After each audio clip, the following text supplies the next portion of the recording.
నమస్తే. శ్రీ మాత్రే నమః, శ్రీ గురుభ్యో నమః, శ్రీ వాగ్దేవ్యై నమః. అయితే మన ఖగోళ శాస్త్రంలో గ్రహాలు ఎప్పటికప్పుడు సంచారం చేస్తూ ఉంటాయి. ఇక్కడి నుంచి ఈ రాశిలోంచి ఆ రాశిలోకి ఇలా తమ చలనాలను ప్రారంభిస్తూ ఉంటాయి. అయితే ఈ చలనాలు, ఈ పరిభ్రమణలు ఒక్కొక్కసారి 2 గ్రహాలు, ఒక్కొక్కసారి 3 గ్రహాలు ఇలాగా వాటి భ్రమణంలో, వాటి పయనంలో కలుసుకునే అవకాశాలు కలుగుతుంటాయి. ఈ అవకాశాలని మనము సంయోగము అంటాము.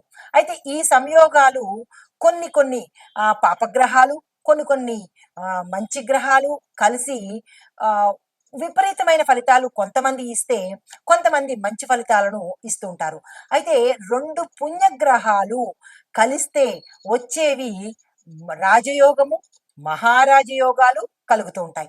ఈ కలయిక వల్ల ఈ రాజయోగాలనేవి మనకి ఒక్కొక్కసారి ప్రతి నెల జరుగుతుంటాయి. కొన్ని సార్లు రోజుల్లోనే జరుగుతూ ఉంటాయి. ఇలా వాటి పరిభ్రమణాన్ని మనం ఇంత అని లెక్క కట్టలేని పరిస్థితి. అయితే దృక్పంచాంగం ప్రకారము, జ్యోతిష శాస్త్ర ప్రకారము గ్రహాలు నిర్దిష్ట సమయంలో ఒక రాశి నుంచి, అంటే ఈ పర్ఫెక్ట్ టైం నుంచి ఈ పర్ఫెక్ట్ టైం వరకు సంచారం చేస్తే ఆ సంచారాలు, ఆ గ్రహాల సంయోగము, ఆ సంచారాన్ని మనము మహారాజయోగము అంటామన్నమాట. అయితే ఇప్పుడు మనకి మార్చి నెలలో జరగబోయేది ఏంటంటే, మీన రాశిలోకి సూర్యుడు, శుక్రుడు ఇద్దరు వస్తున్నారు. ఇంతకు ముందే మనకి ఫిబ్రవరి నెలలో రవితో పాటు బుధుడు కలిశాడు. విశేషమైన యోగాన్ని ప్రసాదిస్తున్నాడు 12 రోజుల పాటు. అలాగే ఇప్పుడు మీనరాశిలోకి రవితో పాటు శుక్రుడు కలుస్తున్నాడు. మహారాజయోగం అనమాట. ఇంకా చెప్పేదానికి ఏముంది? శుక్రుడు విశేషమైన గ్రహము, రవి ఆరోగ్య ప్రదాత, ఇంకా ఆయన ఇవ్వలేనిది ఏమిటంటూ ఉంది గనక. అయితే మార్చి నెలల్లో గ్రహరాజు అయిన సూర్యుడు మీనరాశిలోకి ప్రవేశం చేస్తున్నాడు. అంటే మకరము, మనకి సంక్రాంతి అప్పుడు ఎక్కడికి వచ్చాడు? మకర రాశిలోకి ప్రవేశించాడు. ఆ తరువాత నెల కుంభరాశిలోకి, ఇప్పుడు మీన రాశిలోకి సంచారం చేస్తున్నాడు అనమాట.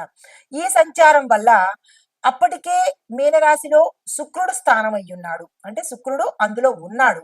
ఇప్పుడు సూర్యుడు మీనరాశిలోకి ప్రవేశించాడు. అంటే మీనరాశిలోకి శుక్రుడు, కొత్తగా వచ్చిన రవి ఇద్దరూ కలిసి సంయోగం జరుగుతోంది. ఈ స్థితిలో మార్చి నెలలోని శుక్రాదిత్య రాజయోగము అంటాము. మనకి ఫిబ్రవరిలో వచ్చింది బుధాదిత్య రాజయోగము. బుధుడితో ఆదిత్యుడు, రవి కలిసి ఉంటే వచ్చే రాజయోగము ఫిబ్రవరి నెలలో వచ్చింది. ఇప్పుడు శుక్రాదిత్య, శుక్రుడు ప్లస్ ఆదిత్యుడు ఇద్దరు కలిసి మహారాజయోగాన్ని ప్రసాదిస్తున్నారు. అయితే దీనివల్ల మనకి కొన్ని రాశులకు ఎలాంటి పరిణామాలు ఉంటాయి, ఎలాంటి ఫలితాలు ఇస్తారు అనే అంశాన్ని మనం తీసుకుందాము. ముందుగా అంటే కొన్ని రాశుల వారికి మాత్రమే మంచి ఫలితాలని ఇవ్వబోతున్నారు.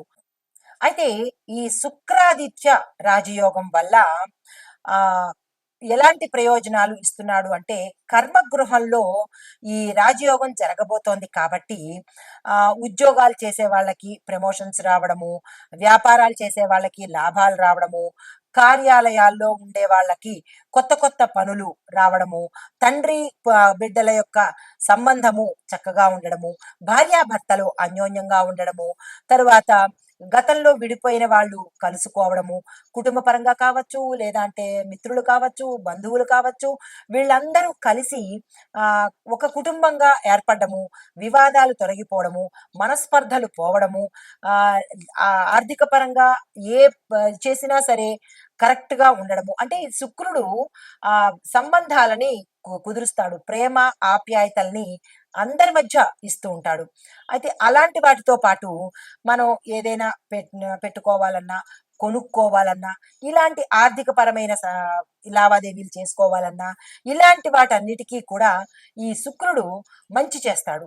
దీనితో పాటుగా కొంతమందికి ఆర్థిక పరమైన ఇబ్బందులే కాకుండా శారీరక పరమైన ఇబ్బందులు, కుటుంబపరమైన సమస్యలు కూడా ఉంటుంటాయి. పిల్లలకి తల్లిదండ్రులకి పడకపోవడము, లేదంటే భార్యాభర్తలకి పడకపోవడము, ఇలాంటి కొట్లాటలు రావడము, అనవసరమైన అపనిందలు పడడము, ఇలాంటి గతంలో ఏదైతే చెడు అనుభవించారో ఆ చెడు ఫలితాలన్నీ ఈ ఆదిత్య శుక్రుడు కలిసి తీసివేసి మంచి జరగబోయేందుకు వీరిద్దరూ ముందుకొస్తున్నారు. అయితే దీనితో పాటుగా అంటే మనం ఇంకా ఏం చెప్పుకోవచ్చు అంటే గా ఇది గోచార రీత్యా జ్యోతిష్య పరంగాను. అయితే ప్రతి వ్యక్తికి పుట్టినప్పుడు ఒక రకమైన జన్మ సమయం ఉంటుంది కదా! ఆ జన్మ సమయాన్ని మనం లగ్నము అంటాము. ఈ లగ్నంలో ఆ వ్యక్తి జాతకుడు ఎవరైతే పుడతారో ఆ సమయంలో ఏ గ్రహము అక్కడ ఉంది, లేదా ఏ గ్రహాలు ఉన్నాయి. ఒక్కొక్కసారి ఒక గ్రహమే ఉంటుంది, ఒక్కొక్కసారి 2, 3 కలిసి ఉంటాయి, ఒక్కొక్కసారి పాపగ్రహాలు మంచి గ్రహాలు కూడా కలిసి ఉంటాయి.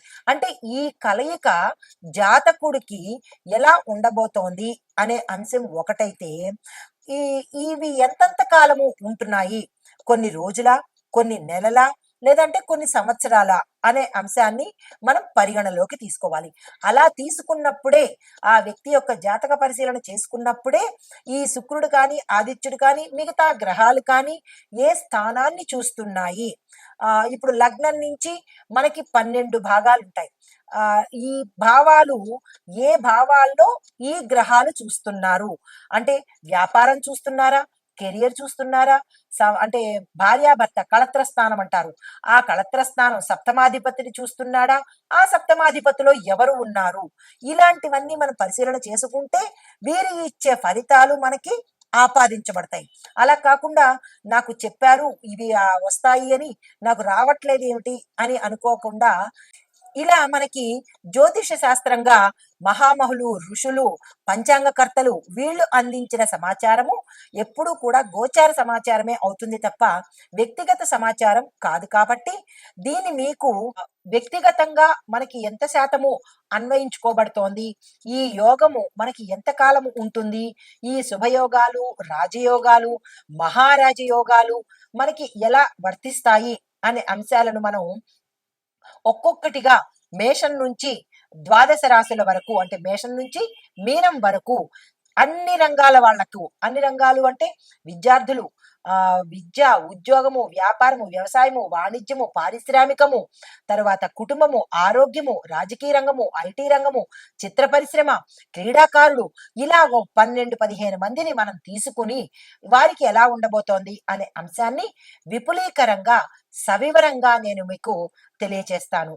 అయితే ఈ శుక్ర ఆదిత్య యోగము ఇంకా విపులీకరంగా దశ అంతర్దశల్లో కనుక చెప్పుకున్నట్టయితే, శుక్రుడు వీనస్, ఆదిత్యుడు అంటే సూర్యుడు ఇద్దరూ కలిసి అనుకూల స్థితిలో ఉన్నప్పుడు ఏర్పడే యోగాన్ని శుక్ర ఆదిత్య యోగం అంటారు. అయితే ఈ యోగం ఉన్న వ్యక్తులు సామాజికంగా గౌరవవంతంగా ఉంటారు, అధికార స్థానంలో ఉంటారు, శ్రేయస్సుని పొందుతారు. అంటే ఈ 3 యోగాలు ఈ యోగం వల్ల కలుగుతాయి. దీనితో పాటుగా ముఖ్యంగా కళలు, రిపీట్ చేసుకోండి, చాలా జాగ్రత్తగా ఎడిటింగ్ చేయండి. ముఖ్యంగా కళలు, రాజకీయాలు, వ్యాపారాలు, ఆర్థిక రంగంలో ప్రాచుర్యం పొందే అవకాశాలు వీరు కలగజేస్తున్నారు.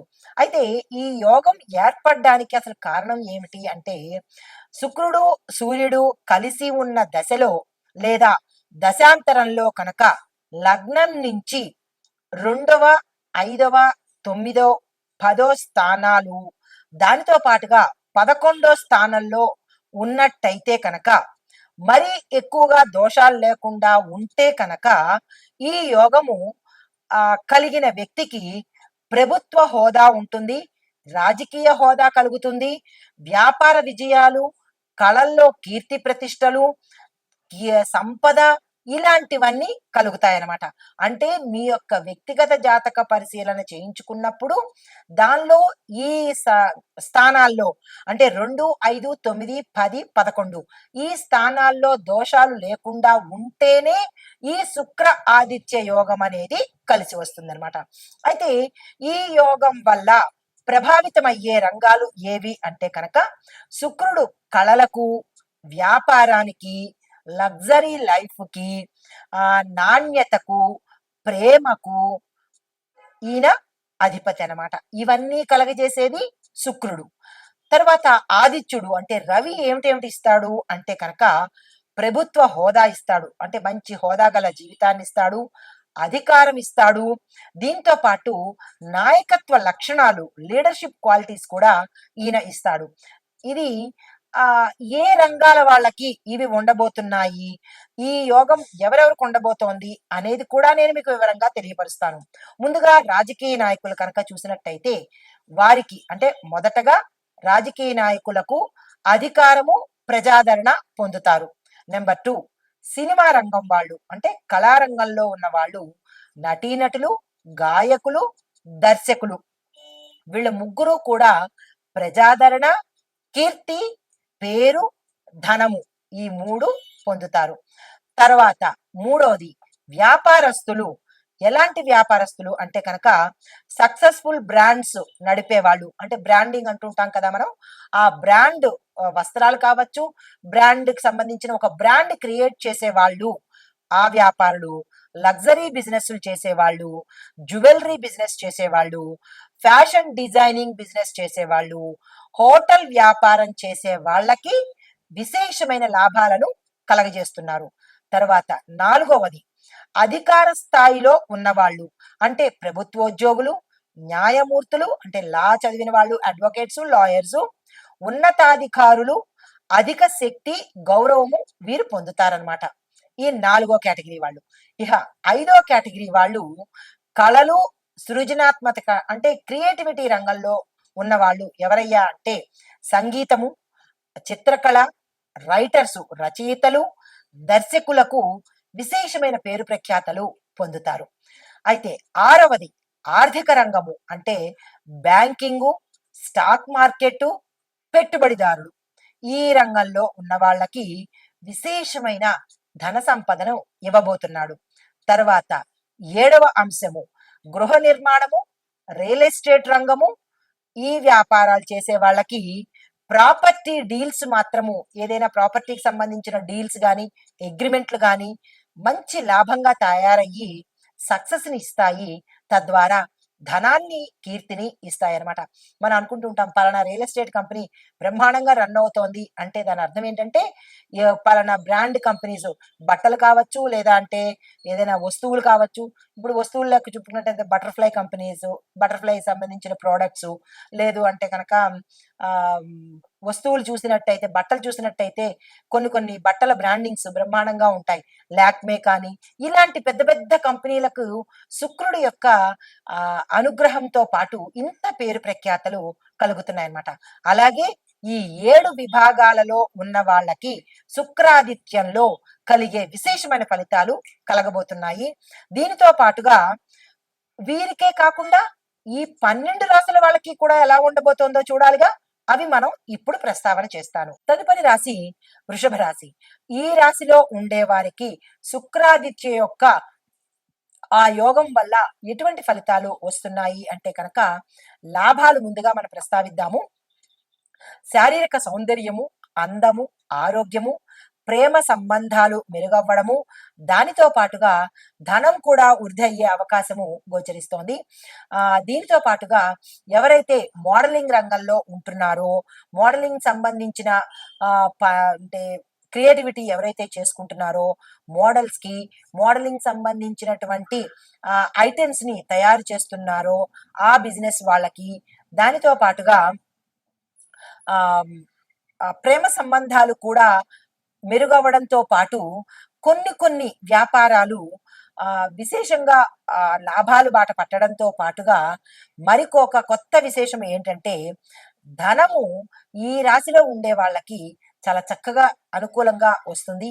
అది ఆకస్మికంగా రావచ్చు, అది లేదు అంటే మీరు గతంలో పెట్టిన పెట్టుబడుల మూలకంగా కావచ్చు, ఏదో ఒక రకంగా మీకు ధనము అందుబాటులోకి వచ్చే అవకాశం ఉంది. ఈ రాశిలో ఉండేవారు మోడలింగ్‌లోకి వెళ్ళాలన్నా, లేదా సినీ ఇండస్ట్రీలోకి వెళ్ళాలనుకున్నా, టీవీ రంగంలోకి వెళ్ళాలనుకున్న వాళ్ళు ఎవరైనా ఉంటే కనుక ఈ సమయంలో ప్రయత్నం చేసినట్టయితే మీరు సెలెక్ట్ అయ్యి అక్కడ నిలదొక్కునే అవకాశం కనబడుతోంది.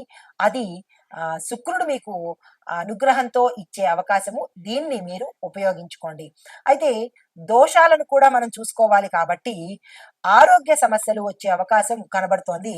అవి ఆరోగ్యపరంగా మీరు జాగ్రత్తలు తీసుకోవడంతో పాటుగా ఆహ్, ఏవైనా గతంలో దీర్ఘకాలికంగా రుగ్మతలు ఉంటే కనుక దానికి డాక్టర్ పర్యవేక్షణ తప్పనిసరిగా తీసుకోండి. చెకప్‌లు చేయించుకోవడం కానీ, ఆపరేషన్స్ చేయించుకోవడం కానీ, ఇలాంటి పనులు చేయించినట్టయితే కనుక ఈ సమయంలో మెరుగయ్యే స్థితి కనబడుతోంది. ఆ ప్రయత్నం చేసుకోండి. కొంతమందికి దూర ప్రయాణాలు ఆకస్మికంగా వెళ్ళవలసిన పరిస్థితి ఏర్పడుతుంది. ఆ ప్రయత్నాలు తప్పనిసరిగా చేసుకోండి. క్షేత్రాలు దర్శించడం కానీ, విదేశాలు వెళ్ళాలనుకునే వాళ్ళు కానీ, ఈ సమయంలో మీరు ఏ ప్రయత్నం చేసినా కానీ వెళ్ళే అవకాశము మీకు శుక్రుడు, ఆదిత్యుడు ఇద్దరు ఇవ్వబోతున్నారు. ఈ సమయాన్ని మీరు వృధా చేసుకోకండి.